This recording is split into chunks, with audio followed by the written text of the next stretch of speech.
Doc, buenos días. Buen día, Diego. Disculpe solo por comentarle una cosita. Dígame. Con respecto a una compañera, Sol Porra, está un poco enferma y me pidió que si le puede, por favor, permanecer con la cámara apagada. Y yo estoy con datos en el celular, pero ya apenas me vuelvo al internet de la computadora, ya ingreso a la computadora para poder prender la cámara. Esas dos situaciones. Disculpe la molestia. Muchas gracias.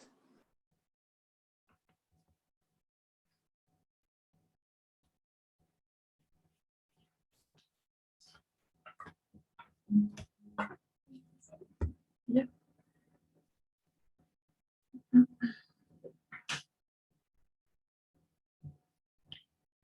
Bueno, muy buenos días con todos. Gracias por encender sus cámaras. Vamos a iniciar el día de hoy. Bueno, ya me había comunicado Diego que el día de mañana ustedes todavía no han estudiado para mañana la prueba y se va a dar la prueba el día viernes, ¿no? Entonces vamos a quedar en eso. Por mí no hay ningún problema. Lo que sí les pido es que por favor estudien, revisen la materia con detenimiento cada uno de los términos y de los nombres que se requieren, ¿sí? Bueno, antes de iniciar les voy a tomar la asistencia, por favor.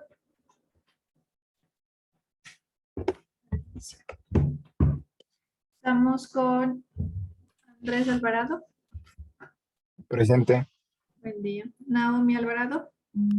Presente, buenos días, Doc. Buenos días. Jorge Armas. Presente, Doc, buenos días. Buen día. Michelle Bautista. Presente, Doc, buenos días. Buen día. Joyce Bautista. Buenos días. Diego también ya está. Lisette Chonata. Presente, buenos días. Buen día. Jocelyn Dávila. Buenos días, Doc, presente. Buen día. Jimmy Spin. Presente, Doc, buenos días. Buenos días. Micaela Espinosa. Buenos días, Doc, presente. Buen día. Michelle Freire. Buenos días, Doc, presente. Buenos días. Mireya Frías. Buenos días, doctora, presente. Buen día. Jennifer Woman. Presente, buenos días. Buenos días. Stephanie López. Buenos días, doctora, presente. Buenos días. Samia Masakiza. Buenos días, doctora, presente. Buenos días. John Miranda. Ya, doctora, presente. Buen día. Naidelin Pérez. Presente, doctora, buenos días. Buenos días. Sol también. Doc, presente. Buenos días. Andrea Ramírez.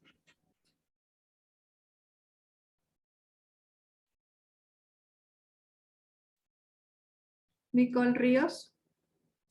Presente, doctora, buenos días. Buenos días. Karen Romero. Buenos días, Doc, presente. Karen Santamaría. Buenos días, Doc, presente. Buenos días. Nicole Sevilla. Buenos días, Doc, presente. Buenos días. Cintia Solís. Buenos días, Doc, presente. Buenos días. Eric Tite. Presente, Doc, buenos días. Buenos días. Jocelyn Tonato. Presente, Doc, buenos días. Buen día. Erika Valencia. Buenos días, Doc, presente. Buenos días. Catherine Valverde. Buenos días, Doc, presente. Y Angie Zurita. Buenos días, Doc, presente. Buenos días. Listo. Entonces, recordándoles que vamos a continuar con lo que nos corresponde a la siguiente unidad. ¿Sí?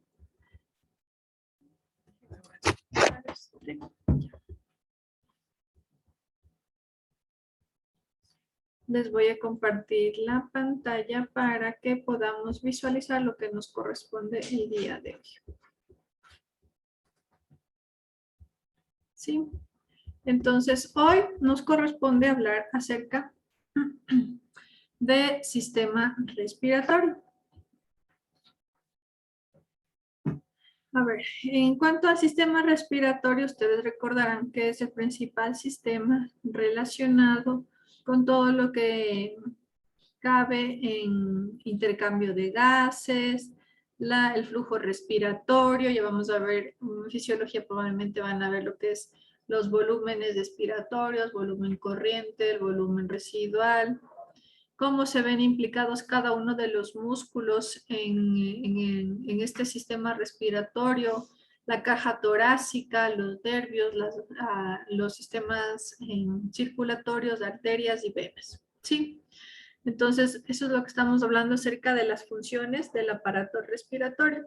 Deben tomar en atención que el aparato respiratorio, además, está conformado por la caja torácica, y la caja torácica es la que cuida de nuestros pulmones, recordando que los pulmones es el sitio en donde llega todo lo que es la sangre sin oxigenar, ¿no es cierto?, a través de los sistemas venosos, llegan a la aurícula derecha, ventrículo derecho, llegan a sus pulmones, bajan por las venas pulmonares hacia la aurícula izquierda, pasan a ventrículo izquierdo y sale por la aorta a la circulación, ¿no es cierto? Entonces, recordando que el sistema respiratorio, esa es su principal función, el intercambio gaseoso. Además de lo que implica cada uno de esto. Entonces, dentro de los objetivos, vamos a conocer el día de hoy las estructuras anatómicas de la caja torácica, cómo es la anatomía de las vías respiratorias y la anatomía del sistema respiratorio. ¿Sí?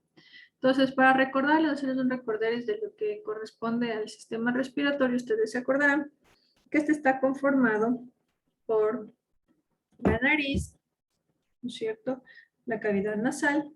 De ahí tenemos lo que corresponde a la laringe, la bucofaringe, la tráquea, los bronquios, los bronquiolos, los pulmones, que ya vamos a ir viendo cada una de sus características.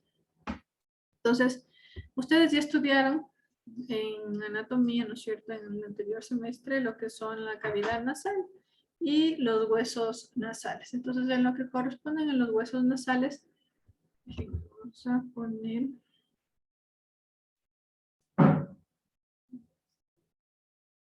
lo que corresponde al hueso nasal. Sí, el hueso nasal que se relaciona en la parte superior con los procesos nasales del hueso frontal, sí, ¿no es cierto? Y lo que es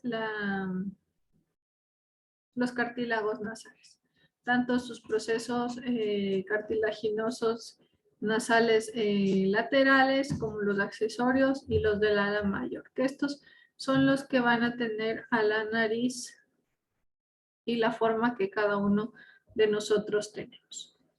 Una vez visto eso, vamos a hablar un poco de la cavidad nasal. En la cavidad nasal ustedes van a recordar que tenemos lo que es a la cavidad nasal con su irrigación. La principal irrigación que tiene es a nivel de las arterias etmoidales. Las arterias etmoidales posteriores y las arterias etmoidales anteriores. Recordando que aquí por encima tenemos las celdillas etmoidales. Entonces, estas arterias etmoidales anteriores van a irrigar todo lo que corresponde a la porción anterior de la nariz, y las arterias etmoidales posteriores, todo lo que corresponde a la porción posterior. Además, existe una arteria esfenopalatina que atraviesa el foramen esfenopalatino, que va a irrigar toda la parte posterior de la cavidad nasal. La importancia de esta irrigación sanguínea se debe a que en el caso de algún sangrado, los sangrados se producen generalmente por traumatismos a nivel de las cavidades nasales o además por resequedad de la mucosa, ¿no? La mucosa que tenemos aquí en este sitio está irrigada por todas estas arterias, puede ocurrir una resequedad y lo que va a causar es un sangrado. El sangrado generalmente ocurre en la parte arterial anterior, como ustedes pueden ver en el gráfico que tenemos acá en B, se puede visualizar que es en el área de Kesselbach. Se lo denomina así porque este es un sitio de abundante irrigación donde se va a producir el sangrado en la mayor parte de los casos. Si hay un sangrado que a pesar de que en el área de emergencia, si usted le coloca un tapón nasal, Y en esta área de que se va a ceder, porque obviamente por compresión, por agregación plaquetaria, que ustedes ya están viendo en fisiología, ocurre el taponamiento y la coagulación.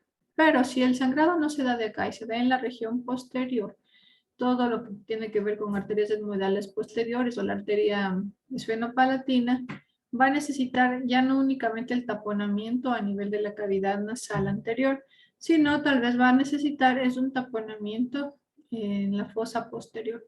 Esto generalmente se lo hace con un balón, una sonda Foley. Sí, es un tapón nasal posterior. Entonces, estos sangrados generalmente son los que no ceden a pesar de la compresión y que se coloquen tapones nasales, no ceden y el paciente continúa con el sangrado. Entonces, probablemente el sangrado es en región posterior.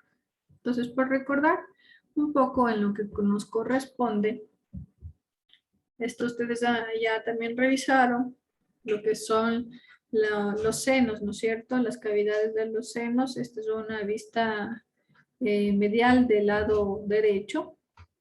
Entonces, aquí tenemos lo que corresponde a la cavidad nasal, ¿no es cierto? En la parte del centro, lo que estoy señalándoles, y sus relaciones con cada uno de los senos para que ocurra la permeabilidad, ¿no es cierto? Para que estos se encuentren permeables, llenos de aire y pueda fluir además todo lo que corresponde al sistema respiratorio. Tenemos el seno frontal derecho, el seno frontal izquierdo. Aquí además tenemos que ver sus relaciones con las celdillas etmoidales, el seno maxilar, todo esto alrededor de la cavidad nasal. Tenemos los cartílagos nasales de aquí que están de una coloración celeste y los cartílagos accesorios. Sí, entonces esta es una conformación para recordarles cómo es la conformación de la cavidad nasal en el aspecto óseo. Entonces, aparte de esto, la nariz, la cavidad nasal, tiene su función. Una de ellas es el ingreso del aire, ¿no es cierto?, del oxígeno. Aquí recordemos que tenemos vellosidades que probablemente ustedes ya van estudiando en histología. Estas vellosidades lo que hacen es que el aire caliente se quede caliente, ingrese, se detengan residuos de microorganismos, de polvo, ¿no es cierto? Y la filtración que sería. Y la otra es también, va a tener ahí a nivel de la cavidad nasal lo que corresponde a fibras nerviosas que nos van a ayudar a tener nos va a ayudar a diferenciar, ¿no?, lo que es los dolores. Los dolores que cada alimento, cada cosa tiene que sus olores sui generis.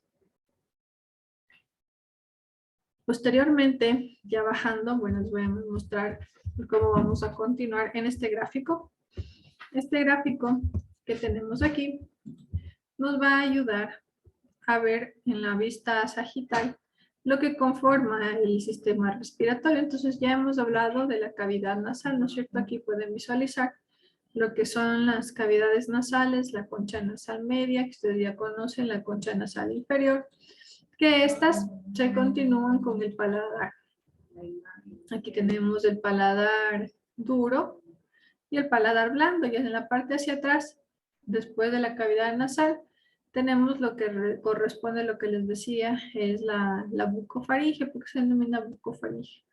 Porque cuando nosotros nos alimentamos, recuerden, miren, aquí está la superficie de la lengua, ¿sí? Al alimentarnos, nosotros empujamos nuestros alimentos hacia la región bucofaringe, hacia atrás. Entonces, aquí es un sitio en común, por así decirlo. Sí, la bucofaringe, que es el área común para el aire, para los pulmones, ¿no es cierto? Y un área común para los alimentos. Entonces, la función principal, como ustedes ven aquí en esta diapositiva, dice de la laringe. La laringe tiene este cuerno, que ustedes lo pueden visualizar aquí, que es la epiglotis. Entonces, la epiglotis lo que hace es un cierre. Y este cierre lo que causa es que no ingrese el alimento hacia la tráquea del sistema respiratorio, sino más bien pase directamente al esófago. Entonces, ustedes pueden ver que estamos conformados por la cavidad nasal, la laringe, la bucofaringe, perdón, la laringe, y posteriormente la tráquea, los bronquios y los pulmones, que ya vamos a ir viendo en la parte cefálica. ¿Sí? Entonces, para ir viendo, haciendo un recorderis de los sistemas arteriales que ya vimos y la relación que tienen a nivel del cuello. Entonces, miren, aquí pueden ustedes visualizar, tenemos a su lado derecho el cartílago tiroideo con la tráquea, ¿sí? Sus anillos, que ya vamos a ir viendo cómo se conforman. Las relaciones que existen principalmente con las arterias del cuello.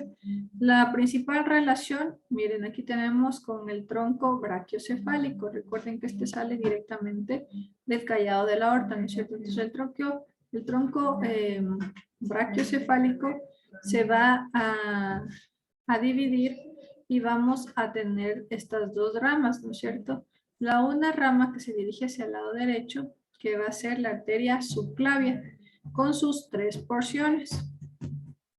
¿Sí? La tercera porción, como ustedes ven, es la porción más larga y esta va a estar cerca de lo que es, por encima, perdón, de la primera costilla. Entonces, una persona, si ustedes quieren palpar el pulso de esta porción de la arteria subclavia, lo pueden hacer, palparse en su primera costilla, realizar un poco de presión y palpar este pulso que saldría directamente de lo que corresponde al tronco brachiocefálico. Y hacia acá arriba tenemos la arteria carótida común, ¿no es cierto? Recuerden que la arteria carótida común posteriormente hacia arriba se va a dividir en carótida interna y carótida externa. La carótida interna, que es la continuación directa de la carótida común. Esta va a ir más o menos el límite donde se va a dividir es por la altura del cartílago tiroides. Déjenme ver si se ve mejor en este gráfico de aquí. En este, si lo están visualizando. Nuevamente para ubicarnos, tenemos el tronco brachiocefálico y la arteria carótida común derecha. Miren, a esta altura tenemos la división de la arteria carótida común en carótida interna y carótida externa, ¿no es cierto? Entonces, estas arterias carótidas externa, que es más delgada que la interna porque se va por dentro y va a ascender hacia la región de la cabeza y del cráneo, la arteria carótida interna va a ser su principal, la carótida externa va a tener varias ramas.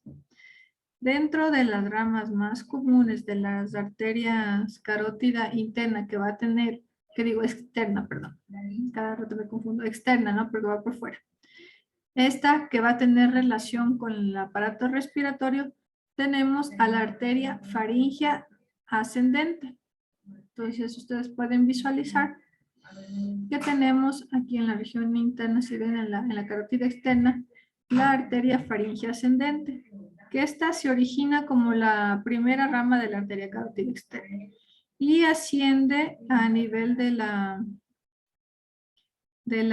por la región interna entre la carótida interna y la carótida externa. Esta va a dar ramas, todo lo que corresponde a la faringe, los músculos prevertebrales, se va a ir hacia el oído medio y las meninges craneales. Esa va a ser la principal rama de la arteria faringe ascendente.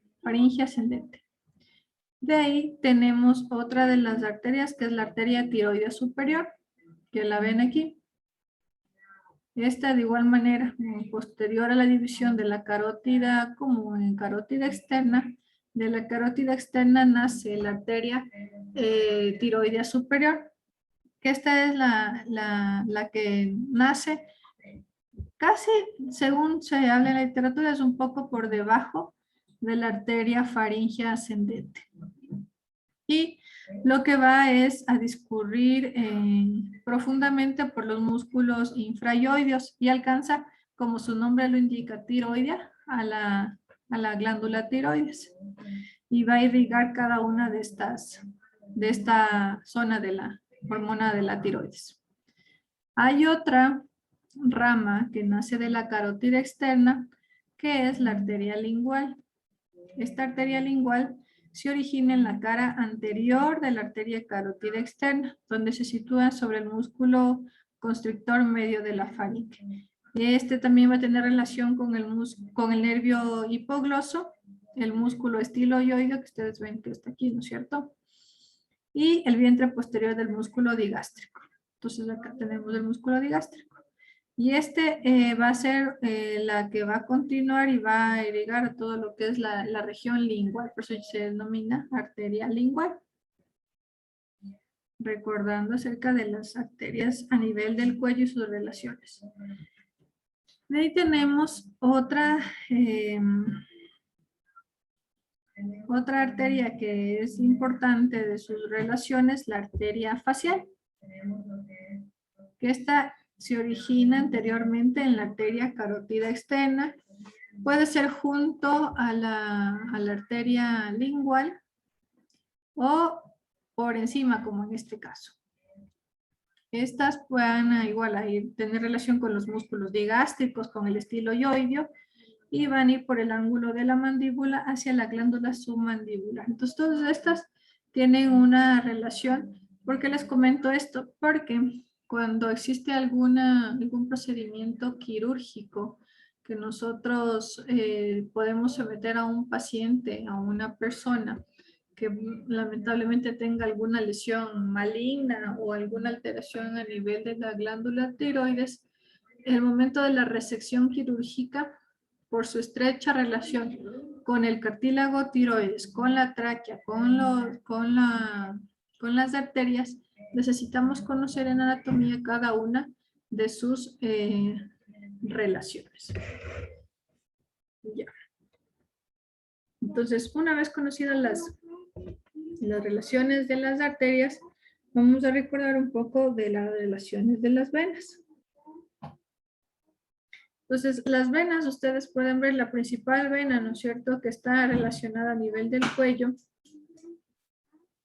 Tenemos a la vena yugular interna, que esta va a tener cada una de sus afluentes, como la vena occipital, las venas yugular interna, va a tener en su parte inferior lo que se denomina el bulbo superior de la vena yugular, que esta va a estar acompañando a la arteria carótida interna y también va a tener relación con el décimo par, que es el nervio vago.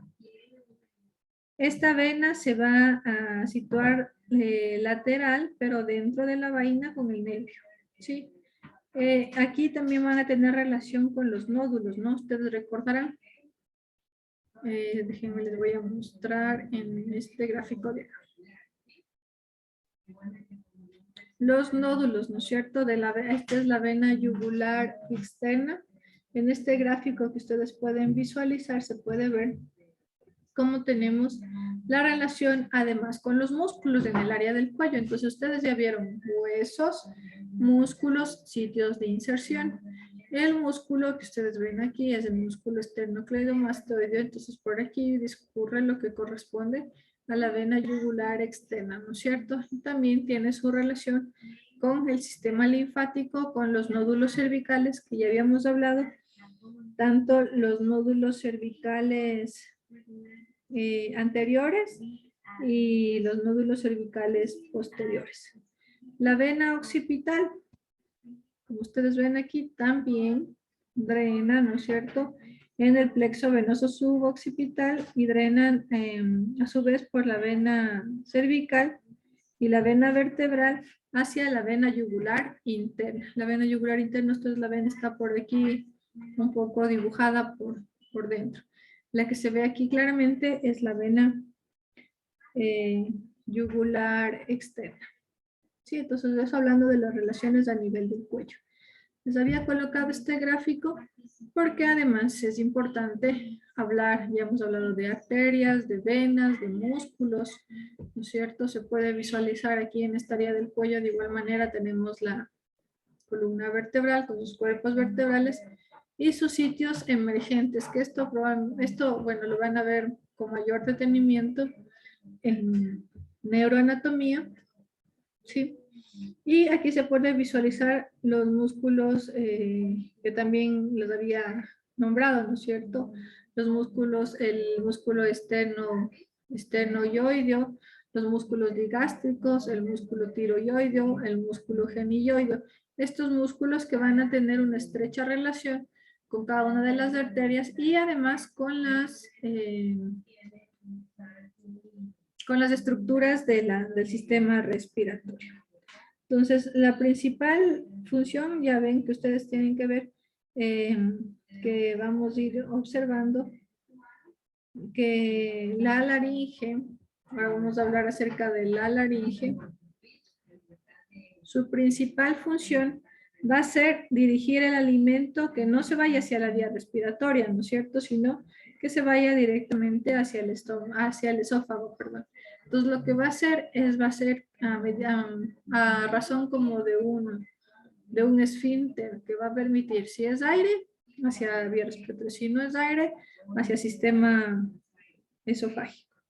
Hace que la vía permeable siempre se encuentre permeable, valga la redundancia, y que se encuentre sellada. Además de la laringe, como ustedes ven aquí, ¿no? Estoy hablando de la laringe, se observa la porción superior o craneal y se divide hasta el cartílago cricoides, porque posteriormente, como ustedes ven en este gráfico que tienen del lado izquierdo, está la tráquea y el esófago.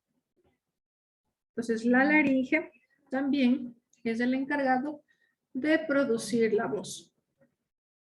Entonces, este es un órgano bastante complejo, porque aparte de su función de producir la voz, también hace que se mantenga la permeabilidad del sistema respiratorio. Esta laringe se compone de 9 cartílagos, estos conectados por membranas, ligamentos que ya vamos a ir viendo, y se encuentra a nivel de C3 y C6, ¿sí? Entonces su extensión es desde C3 hasta C6 y conecta la porción inferior de la laringe. Recuerden, hacia arriba teníamos la bucofaringe, ¿no es cierto?, de la faringe, con la tráquea. La tráquea. Aquí está cortada la tráquea, por detrás es el esófago, ¿sí? No se vayan a confundir con eso. Su principal mecanismo, como les digo, es el de la fonación. Ya vamos a ver cómo este se encuentra formado por las cuerdas vocales. Ya, en el gráfico que tenemos acá en A, se puede visualizar el cartílago tiroides, que va a ser el principal componente de la laringe. Este cartílago tiroides es el mayor de todos los cartílagos. Tiene un borde superior que tiene esta curvatura en B que va a denominarse incisura tiroides superior y un borde inferior que tiene un área menos pronunciada que el superior, pero que lo conforman en el borde, en la incisura tiroidea inferior. Además, está formado por 2 láminas. Esta es una lámina y la lámina izquierda, tanto la lámina derecha como la lámina izquierda, que se une hacia el centro, que se denomina prominencia laringea. Esta prominencia laringea tiene la característica de lo que se conoce en los hombres como la manzana o la nuez de Adán, que es más pronunciada en varones, ¿no es cierto? No sé si alguno de ustedes ha visto en sus familiares que tiene esta unión de la prominencia laringea. Y que va a ser su característica. Posteriormente se proyectan, cada una de estas mides se proyecta hacia la parte superior. Sí, ya hemos visto la parte anterior, ahora de la región posterior. Como se puede visualizar en esta región posterior, miren acá arriba, se ve que tiene cuernos. Sí, ambos son los cuernos superiores y cuernos inferiores. Bueno, en esta no se ve, pero una vez que retiremos todo lo que se ven aquí músculos, también se van a ver unos cuernos posteriores. La característica de esto es que va a permitir que se vayan a unir, los cuernos vayan a unirse y ahí se vayan a insertar los distintos ligamentos y músculos. En este que ustedes ven aquí, el lado izquierdo, en la vista anterior se puede visualizar que hay un músculo que se inserta, ¿no es cierto?, en este hueso que ustedes ya se recuerdan cuál es el nombre. ¿Cómo se llama este hueso? Hioides. Ah, ya, muy bien. Quería saber si están ahí, si todavía no se me han ido. Entonces, el hueso hioides, ¿no es cierto? Y sus relaciones con los músculos externo y oideo, que se van a ir dirigiendo hacia la parte de la base de la mandíbula, ¿no es cierto? Y su relación también van a tener estos cuernos, se van a insertar los músculos externos tiroides. Entonces van a haber ligamentos, ¿no? Vamos a tener ligamentos, que ya les voy a explicar. Pero miren ahora el gráfico que tenemos del lado derecho, lo que les comentaba de las arterias y sus relaciones. Se puede visualizar cómo la arteria carótida común tiene su estrecha relación, además de la glándula tiroides, ¿no es cierto? La carótida interna, la carótida externa, con sus ramas tiroideas superiores, sus ramas paratiroideas. Entonces, es por eso que les hice esa introducción previamente acerca del sistema circulatorio y del sistema venoso. Este gráfico que ya lo vimos, ¿no?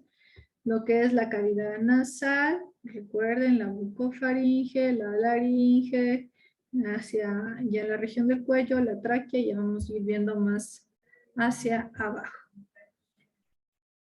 Entonces, como vieron, la laringe tiene en su parte externa, perdón, otra vez me voy a regresar acá, en su parte externa tiene lo que corresponde a los cartílagos, los ligamentos que van a irse uniendo. Entonces los ligamentos van a ser, los ligamentos vocales generalmente son elásticos y se unen a través de las ramas de los cartílagos tiroides anteriormente hasta cada uno de los procesos de los cartílagos aritenoides.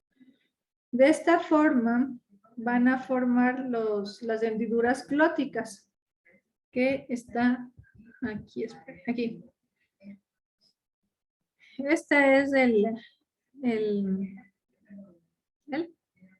la gráfica típica de una laringe. Aquí lo que se puede visualizar. Miren, hacia acá adelante estamos viendo lo que veíamos en vista anterior, el cartílago tiroides. La característica de una lámina, ¿no es cierto? La otra lámina que le dan la característica de una forma en V. Ahora estamos viendo desde arriba, es como que la persona está acostado o nos está abriendo la boca y lo estamos viendo desde arriba. Se puede visualizar cómo están los ligamentos vocales de hendidura glótica y el cartílago aritenoides. Miren, esta parte posterior hacia atrás están los cuernos, ¿no? Los cuernos superiores. Entonces esto es ya viéndola por dentro a la laringe. Se puede visualizar que miren, cuando una persona está hablando, generalmente la apertura de estos ligamentos es mínima, ¿no? O sea, no es muy pronunciada en relación a cuando una persona realiza una respiración forzada. Miren cómo se abren los ligamentos vocales para permitir la entrada del aire. Así de igual manera, cuando ocurre un susurro, miren el único sitio donde queda abierto es a nivel del cartílago aritenoides. Nada más ahí. Entonces, ese es viendo ya en la región interna. Pero como les estaba contando, tenemos varios músculos que van a insertarse en estos cartílagos. Espérame un ratito.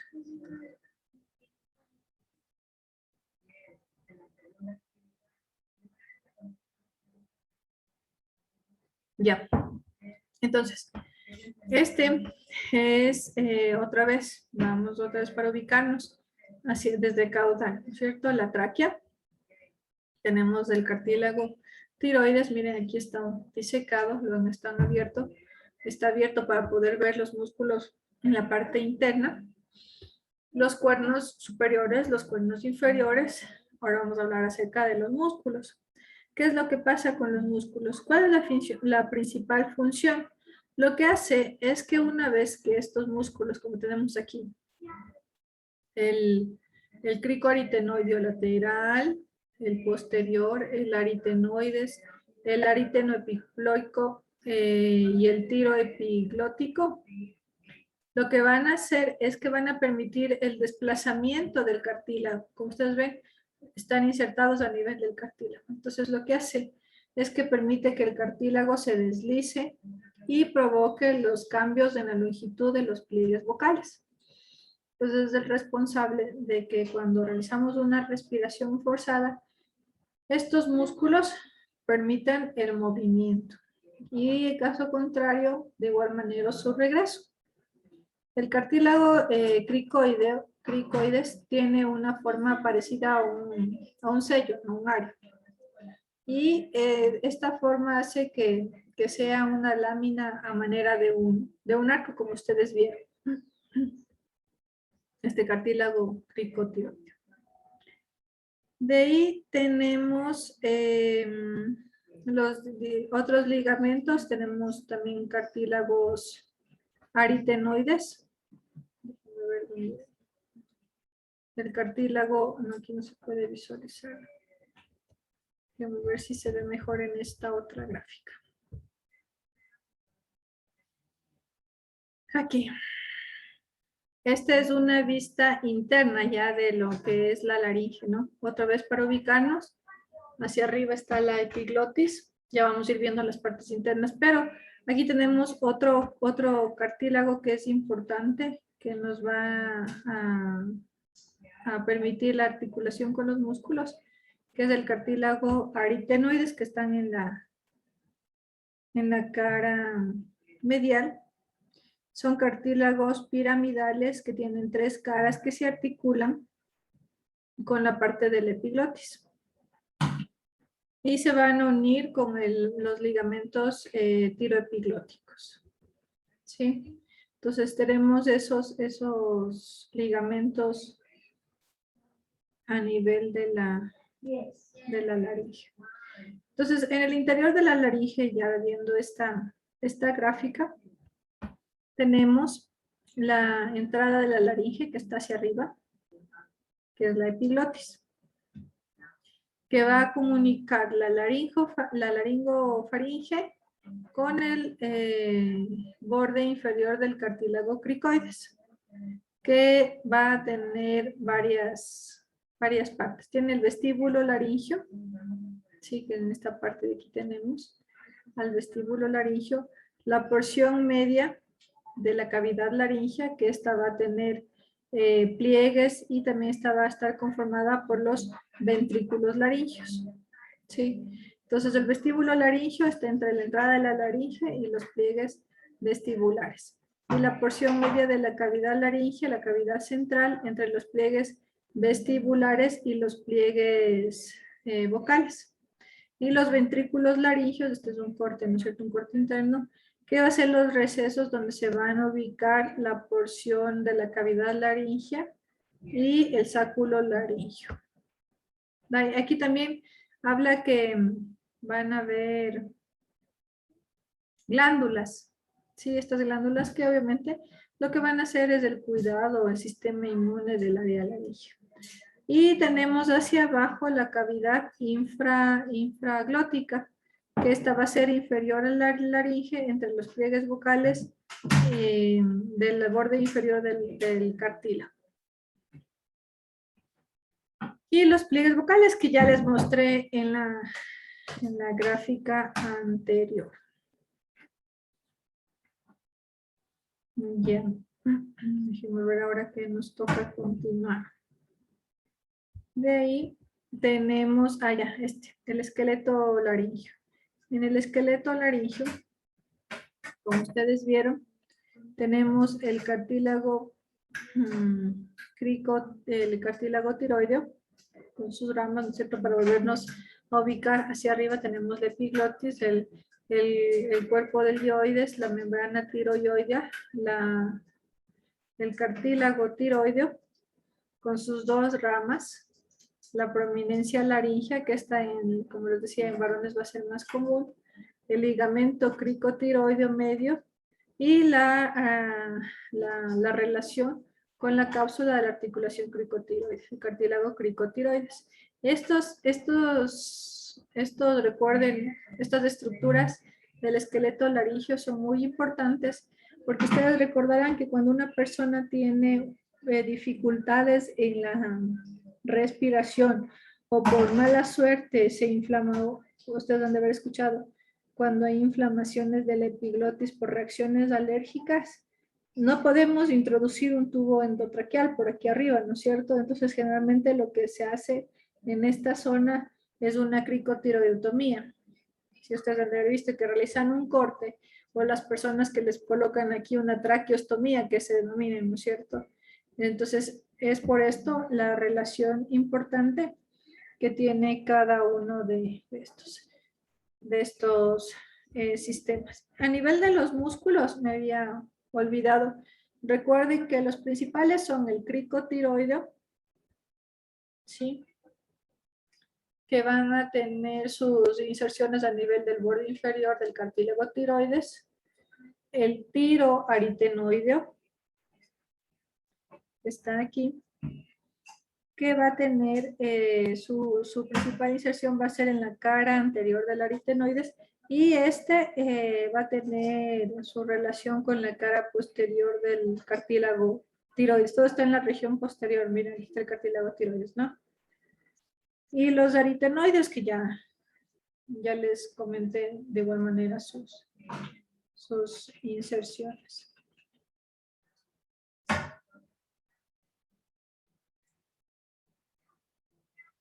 A ver, ya.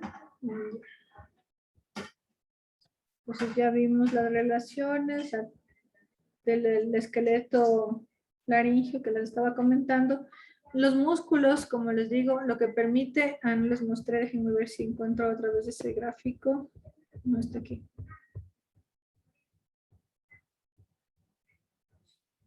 No, había un gráfico en el que mostraba cómo los músculos, ¿dónde están? Déjenme ver qué pasó. ¿No? Se me perdió ahí. Había un gráfico en el que se visualiza cómo los músculos, en este. Los músculos laringios realizan el movimiento, miren. Entonces lo que realizan los músculos, como les decía, el músculo cricotiroideo, miren su inserción que tenemos a nivel de los bordes inferiores del cartílago tiroides, ¿no es cierto? Se puede... Algo pasó, a ver. Aquí, ¿no es cierto? Los bordes inferiores del cartílago tiroides. Se puede visualizar cómo estos, miren, realizan su contracción hacia abajo y permiten el movimiento, como las flechas lo indican, del cartílago tiroides para que ocurra la apertura de la hendidura glótica una vez que queremos que ésta se abra para producir la voz o se cierre en algún proceso espasmódico. ¿Sí? Eso en cuanto a la laringe, sus funciones, su esqueleto y lo que nada más. No tenemos nada más. En esta vista, esta es una vista posterior, es como si a la persona le hemos cortado por la parte de atrás, ¿no es cierto? Para tomar relación tenemos hacia arriba la base del cráneo. Tenemos en el medio el septo nasal con las coanas o las aperturas nasales. Hacia atrás el paladar blando, miren cómo se visualiza. Aquí lo que es el surco de la lengua. Hacia más atrás, ya esta es la parte de la bucofaringe, ¿no es cierto? Recuerden que la bucofaringe es el sitio común del bolo alimenticio. Y aquí está ya la laringofaringe, la laringe. Entonces la laringe tiene la epiglotis, que esta va a ser la característica, como les vuelvo a repetir, del cierre. No deja que la comida ingrese hacia la parte de la vía respiratoria y vaya directamente hacia el esófago. Entonces, esta es la parte del esófago. Ahora vamos a recordar a nivel de tórax, ya que nos toca ir bajando y aprendiendo lo que nos corresponde hacia tórax y tráquea. ¿Hasta ahí tienen alguna pregunta? Sí, siguen ahí. ¿Hoy tienen algún examen o ya dieron hoy algún examen? Dimos fisiología, doc, de mañana. Ya, ok. ¿Y cómo les fue? Súper, mega bien. No, mentira. Bueno, qué bueno. Bueno, entonces vamos a continuar, ¿ya? Listo. Entonces tenemos aquí en la región del tórax, recordando ya lo que son las irrigaciones, ¿no es cierto?, de las arterias. Tenemos la aorta, ¿no es cierto?, hacia su lado derecho en la vista anterior, en la gráfica en D, que se puede visualizar como esta tiene como una red, ¿no? Miren cómo se forma, con sus arterias torácicas internas, con sus intercostales posteriores, intercostales anteriores, y la arteria torácica interna que estaba discurrida en la parte interna. Esta es como al sacarla de la caja torácica. Y en la parte ya con la caja torácica se pueden visualizar, miren, lo que les hablaba de los músculos transversos del tórax, también tenemos los músculos intercostales, ¿no es cierto? Y el principal músculo que también tenemos a nivel de la caja torácica, que es el diafragma.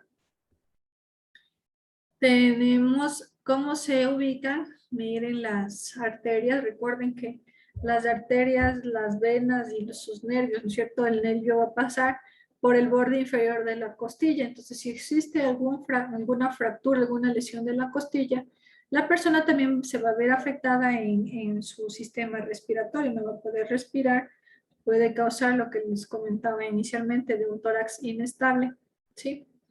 Y el daño la dificultad para la respiración.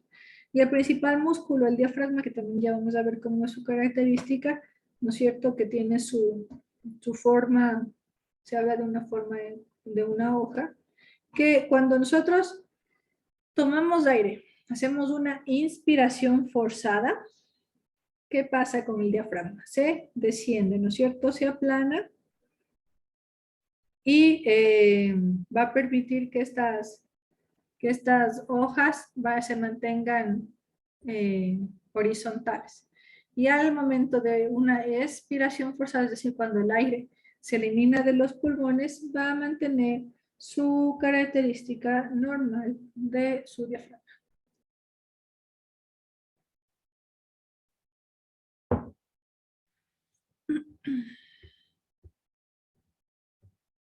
No quiere seguir, esperemos un ratito. Está lento.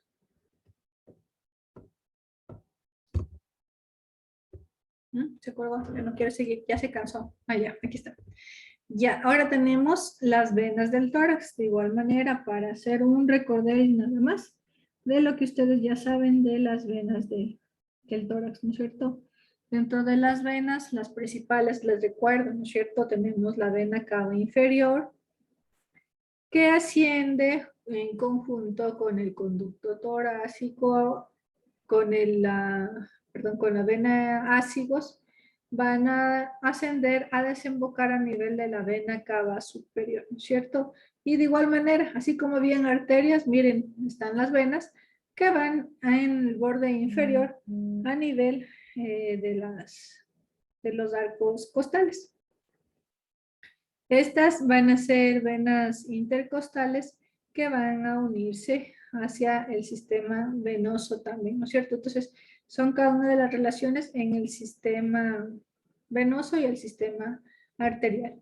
En esta gráfica que ustedes pueden visualizar aquí, que tenemos, es una radiografía de tórax postero-anterior. ¿Qué se puede visualizar? Bueno, primero, para visualizar una radiografía, primero debemos ver que esté bien tomada. Entonces, ¿cómo sabemos que está bien tomada una radiografía? Una radiografía está bien tomada cuando se pueden visualizar las clavículas. Si ven aquí, ¿no es cierto? Miren, está visualizándose las clavículas de ambos lados. En forma de una V se puede visualizar ambas clavículas.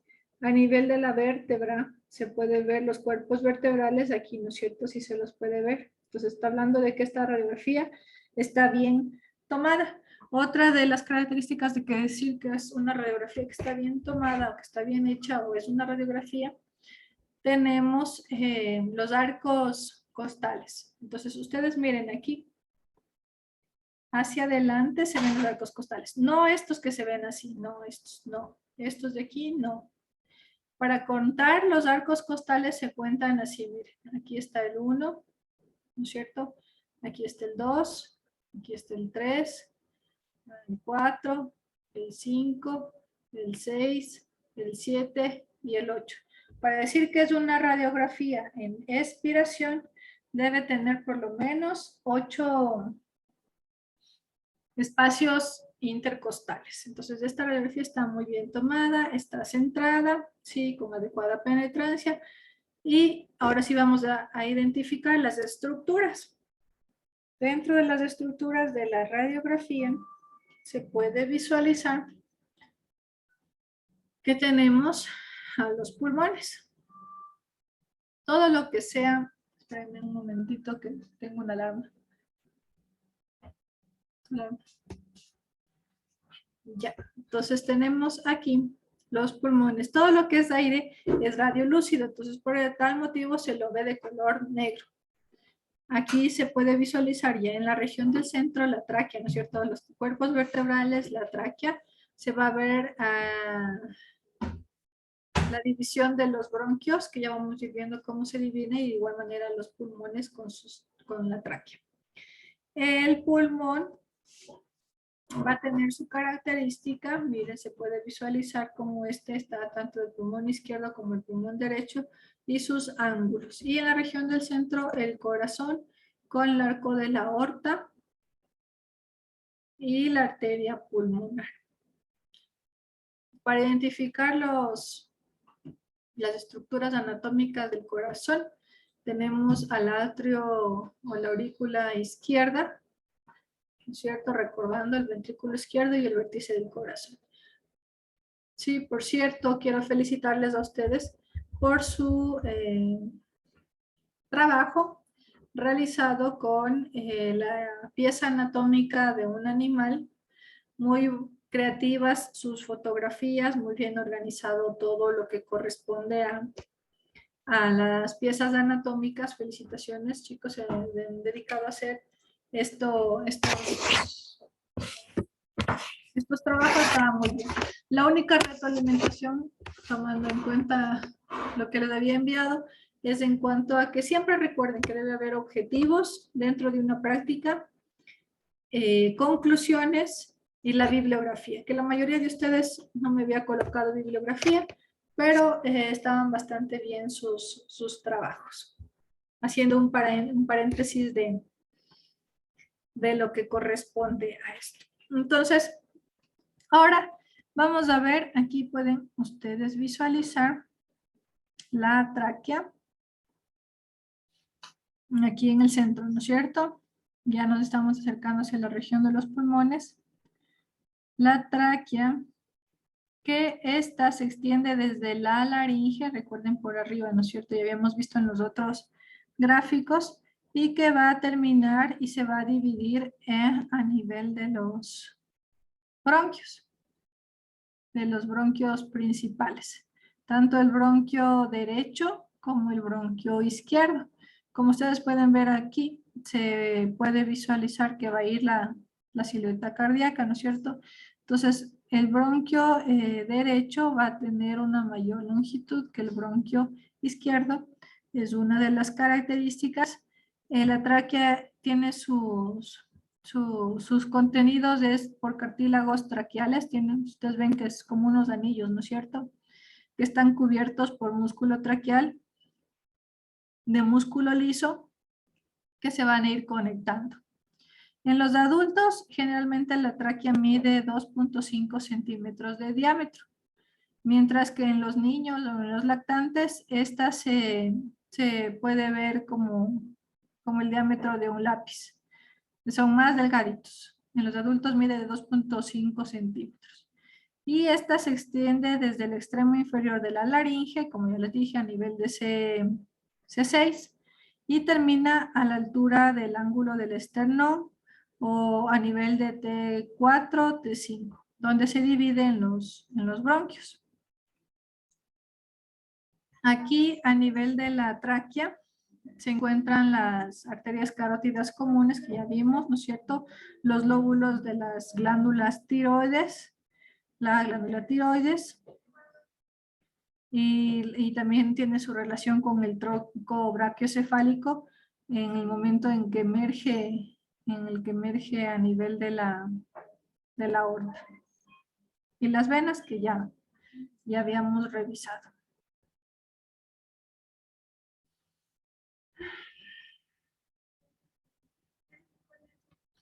Eso. Vamos a ver en este gráfico, además tenemos lo que nos corresponde ahora a las pleuras, a las vísceras, perdón, a las pleuras viscerales, parietales, costales. ¿Se acuerdan que les había comentado que la importancia de la tráquea y de sus cartílagos es porque en ese sitio se hace traqueostomía, ¿no? La traqueostomía es una incisión que se realiza en la región transversa. Otra me voy a regresar para recordarles aquí. Recordamos que tenemos la piel, sí, y se hace una vía aérea en los pacientes que tienen obstrucción de las vías respiratorias altas o que tienen algún tipo de insuficiencia respiratoria que no nos permite ingresar con un tubo endotraqueal. Entonces se mantiene obstruido.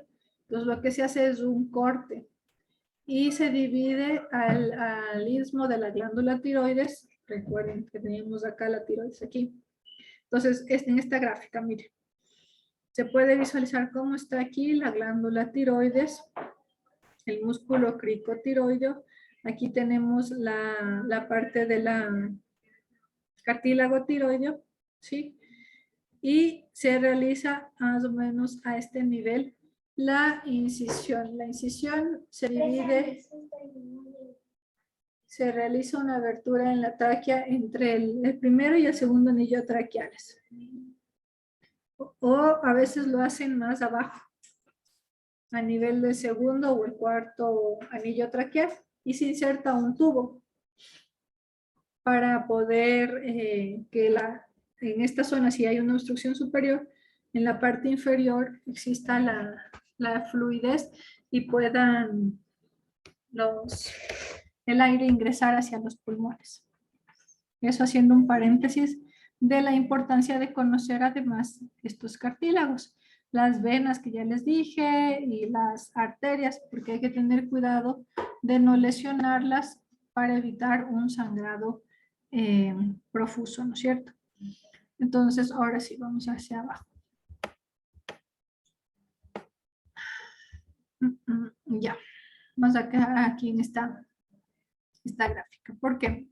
Porque ustedes recuerden que la pared torácica, como les decía, ¿no es cierto?, está compuesta por las costillas Esta pared torácica va a permitir que aumente o disminuya de tamaño los pulmones también, ¿no es cierto?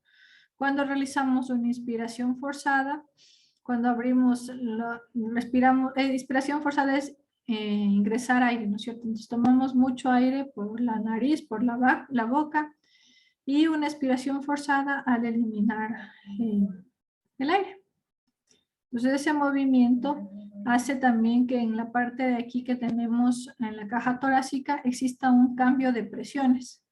Aquí hay una presión negativa que lo que hace es que cuando nosotros respiramos el pulmón se mantenga insuflado. Ustedes pueden ver aquí en el gráfico que tenemos hacia el lado izquierdo un pulmón que está totalmente insuflado, ¿no? No completamente, porque no se ve así con esta diferencia.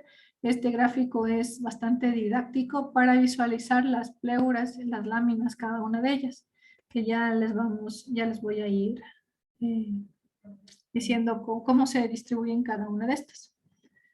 Entonces, la cavidad torácica va a tener la característica de que va a evitar que exista resistencia, ¿no es cierto? El diámetro antero-posterior del tórax aumenta considerablemente cuando los músculos intercostales se contraen, recordando, ¿no es cierto? Y el movimiento de las costillas va a permitir que de igual manera hagan como una palanca y expulsen hacia arriba el aire.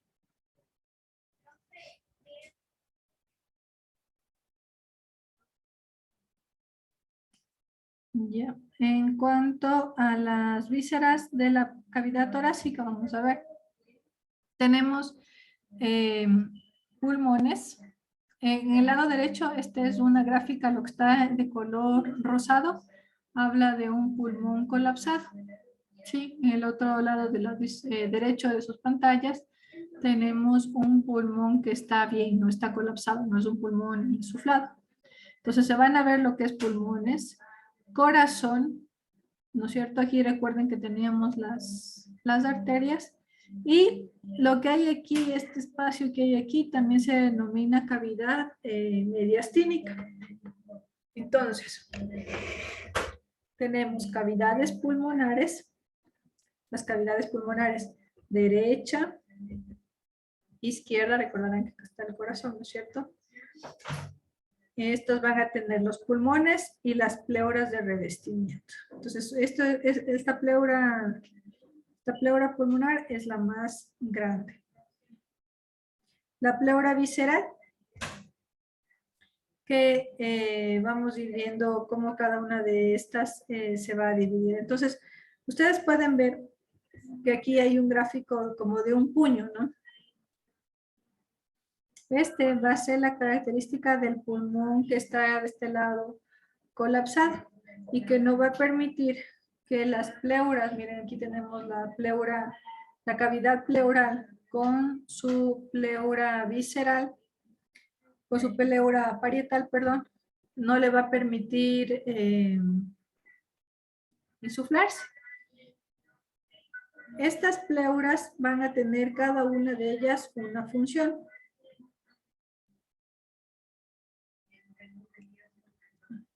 Déjenme tomar agua que ya me estoy secando. Ya. Entonces aquí tenemos la pleura pulmonar, la pleura parietal que está de color azul. Ustedes pueden encontrar esta gráfica para que la lean, la vuelvan a revisar en el libro de Moore.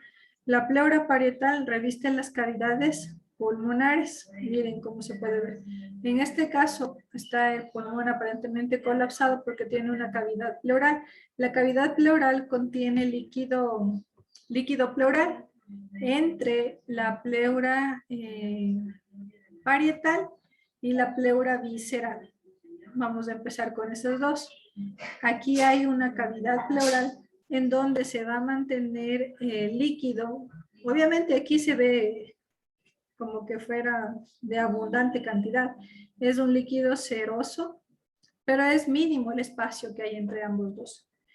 Este líquido va a permitir que no exista el roce del pulmón con la pared torácica y se expandan y de igual manera se puedan deslizar, como cuando uno desliza un vidrio, de esos vidrios corredizos en nuestras casas. Entonces la pleura parietal, recordando, esta es la pleura parietal, todo lo que está de color azul, ¿sí? Tiene 3 porciones. Tiene una pleura costal, que está pegada a las costillas, ¿sí? Una pleura cervical, que va hacia la parte cervical, ¿no es cierto? Y la pleura diafragmática. Entonces, esta es la principal de las pleuras parietales. La pleura visceral, en cambio, que es lo que está aquí de color anaranjado, tanto en el pulmón colapsado como en el insuflado del lado derecho. Esta pleura es la pleura pulmonar, porque va a discurrir conjuntamente con los pulmones y va a adherirse en todas sus superficies, incluido dentro de las fisuras. Ustedes pueden ver aquí, miren, incluido aquí, se va por dentro y se va a continuar con una porción mediastínica de la pleura. Pero esta va a recubrir todo lo que corresponde a nivel de las fisuras también, las fisuras del corazón, que ya vamos a ir viendo, del corazón, perdón, del pulmón, que ya vamos a ir viendo cómo cada una de estas se va a ir metiendo también por las fisuras que tiene el pulmón. En el caso de un cadáver, no sé si en los cadáveres que tengamos en Querochaca se puede visualizar esta pleura visceral, pero esta pleura visceral generalmente está bien pegada a nivel de los pulmones. Y la pleura parietal es así, se puede visualizar. Generalmente el pulmón puede verse de un color pálido, ¿no? Pero lo que permite estas pleuras es que el pulmón se pueda movilizar, de que no se vaya a pegar y que no se vaya a dañar, o en el momento en que tenga el contacto con alguna costilla no se vaya a fisurar. Sí. Ya, entonces ya vimos la pleura visceral, la pleura parietal con la porción costal, que está separando la cara interna de la pared torácica, tanto de costillas, del esternón, de la parte de los músculos con el corazón. Ahí la parte mediastínica que tenemos aquí en la parte del centro, ¿no es cierto? Que se puede ver la porción mediastínica de la pleura parietal, que lo que hace es que va a recubrir las caras laterales del mediastino. Recuerden que este espacio que queda aquí se denomina mediastino, que también se puede llegar a inflamar o infectar, y se continúa anteriormente y posteriormente con la pleura costal. Ya estoy cansada en cuanto a esto. No sé si hasta ahí tienen alguna pregunta.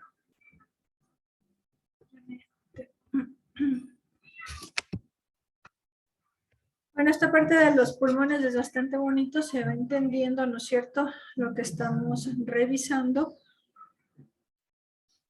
en cuanto a las cavidades del pulmón.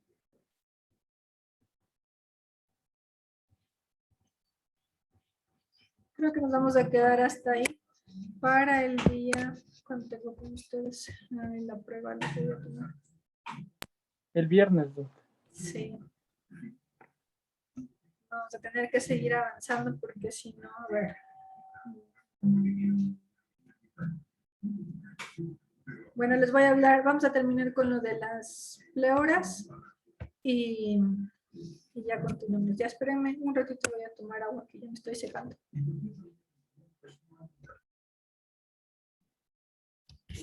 Listo.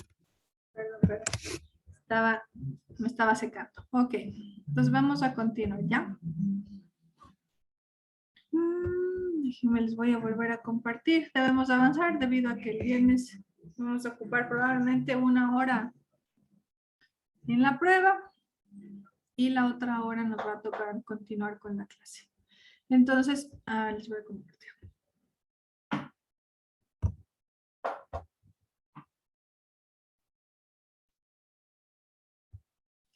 Ya, entonces ya vimos las diferentes caras, ¿no es cierto? Teníamos la pleura parietal con sus porciones, ya vimos la porción costal, la porción mediastínica, y ahora nos queda la porción diafragmática.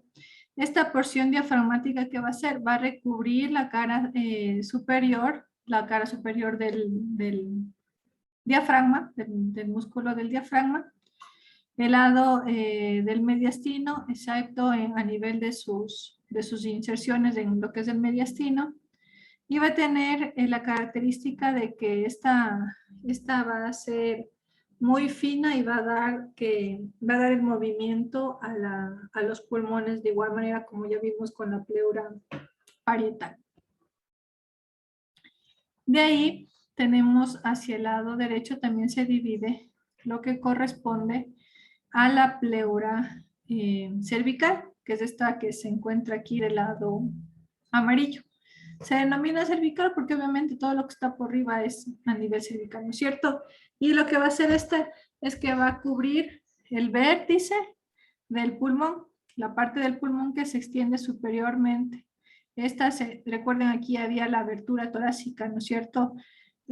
Aquí va a cubrir lo que es la pleura cervical. Es una continuación superior de las porciones costales y mediastínicas de la pleura parietal. Solo que toma ese nombre porque recubre todo lo que es la parte del vértice. La pleura cervical va a formar una cúpula, una copa de cúpula pleural sobre el vértice que alcanza su cima de 2 a 3 centímetros por encima del nivel del tercio medio de la clavícula. Entonces esto va a estar por encima de la clavícula. Entonces es una relación anatómica importante porque ustedes ven si es que hay alguna lesión por encima de la clavícula, también podemos lesionar el pulmón. ¿Sí? La pleura visceral va a estar siempre, bueno, tiene un reforzamiento de lo que habla el texto, de tejido fibroso. Y va a ser a nivel de C7 donde se va a reforzar.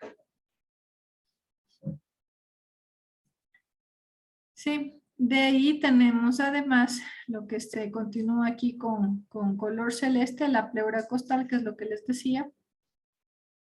En la parte verde se puede visualizar mucho mejor la pleura con su porción diafragmática y la porción mediastínica, ¿sí? Sus replegamientos y su formación de la porción del mediastino.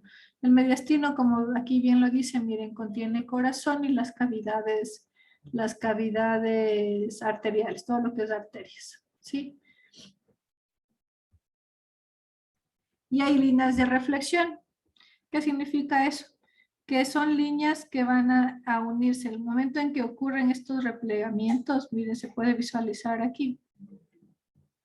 Tenemos líneas externales, entonces va a ser un lugar en donde se van a unir estas pleuras.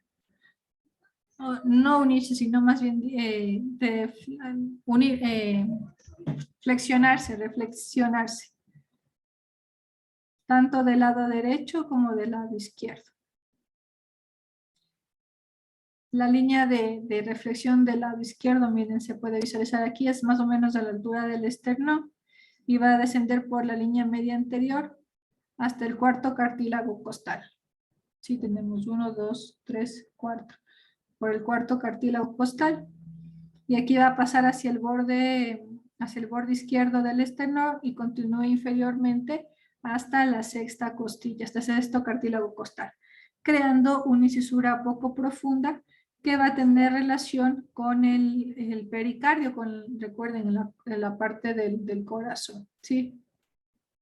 Estas líneas de reflexión son de las pleuras, no de las láminas pleurales. De igual manera ocurre con la lámina del lado derecho, que esta va a ser por la cara posterior del esternón ¿no es cierto? Por el proceso, por la parte posterior del proceso cifoideo, va a girar lateralmente y va a realizar su reflexión external en el lado derecho. Estas líneas, miren, tienen su continuidad con la región de la línea vertebral derecha de la reflexión pleural. Van a tener cada una, como ustedes se ven aquí, los pulmones están dentro de la caja torácica y el corazón con su íntima relación. Ya, entonces estas pleuras, la división en el momento de su ingreso, se puede visualizar el área del diafragma. Entonces aquí vamos a ubicarnos en el diafragma. Aquí hay un área desnuda del pericardio. Por tal motivo, el pericardio sí hay es una membrana que rodea completamente al corazón, pero también hay un área desnuda, es decir, donde se repliegan las láminas del pericardio y no recubren por completo, sí. Entonces el pericardio no recubre por completo el corazón, hay un área desnuda. Tenemos hacia la parte de abajo, más central, como ustedes pueden ver en su pantalla, el saco pericárdico, ¿no es cierto? Que todo esto va a desembocar en la vena, va a tener sus orificios del diafragma. El orificio de la vena cava inferior, el orificio del esófago, el orificio de la aorta y en la parte más posterior, lo que es los cuerpos vertebrales, ¿no es cierto? Con el tronco, esta es la médula espinal, el tronco y la columna vertebral. Entonces aquí se puede visualizar, miren la característica del diafragma, que es un músculo, que ustedes también supongo que ya lo estudiaron en el semestre anterior, que va a permitir y va a estar implicado en lo que corresponde al sistema respiratorio. Entonces, ya hemos visto cavidad pulmonar, tráquea, laringe. Ahora nos corresponde ver pulmones. Vamos a hacer una introducción a los pulmones y ya nos vamos a quedar ahí ya. Los pulmones son los principales, ¿no? Los principales órganos del sistema respiratorio y son los que van a oxigenar la sangre durante la inspiración y el movimiento de expiración y va a permitir el intercambio de la sangre venosa a través de los capilares. Su característica es que estos son elásticos, ¿sí? Pero también tienen la característica de que se pueden asimilar como de un globo, ¿no es cierto? Que si los pinchamos como se encuentran llenos de aire, estos se van a llegar a colapsar, como vimos en el gráfico anterior, ¿sí? O también si se llenan de líquido pueden haber, o si se llenan de aire o de líquido, puede haber un aumento del tamaño y puede ocurrir un tórax en tensión. Porque como están las costillas, ¿hacia dónde más van a ir? Entonces ocurre un gran daño también en la persona que lo está sufriendo. Los pulmones van a estar separados cada uno por el mediastino, ¿no es cierto? Y recuerden que tenemos la tráquea. Ya vamos a ir viendo también lo de los bronquios y la tráquea que tiene su característica que se divide a nivel de la carina en sus ambos bronquios. Entonces, el pulmón va a tener un vértice, como están viendo acá, un vértice del lado derecho, una base. La base va a ser siempre cóncava, siempre en relación al vértice. El vértice es convexo, ¿no es cierto? Y el pulmón es cóncavo. Va a tener, cada uno de los pulmones van a estar formados por sus lóbulos. Entonces, el pulmón derecho, como ustedes ven en la figura del lado derecho, tiene 3 lóbulos, un lóbulo superior, un lóbulo medio y un lóbulo inferior. Y el pulmón del lado izquierdo está formado por 2 lóbulos, el lóbulo superior y el lóbulo inferior, separados por la fisura oblicua. En cambio, el lóbulo perdón, el pulmón derecho está separado por la fisura horizontal y por la fisura obliqua. Se habla de que el pulmón izquierdo obviamente no tiene 3 lóbulos debido a que este contiene a lo que corresponde el corazón. Bueno, esa va a ser la introducción del día de hoy. Vamos a quedarnos ahí, ¿sí? ¿Tienen alguna pregunta en lo que hemos visto? Sí está claro, ¿no? Listo. Entonces nos vamos a quedar hasta ahí. De aquí nos vemos el día viernes. Por favor, chicos, estudien.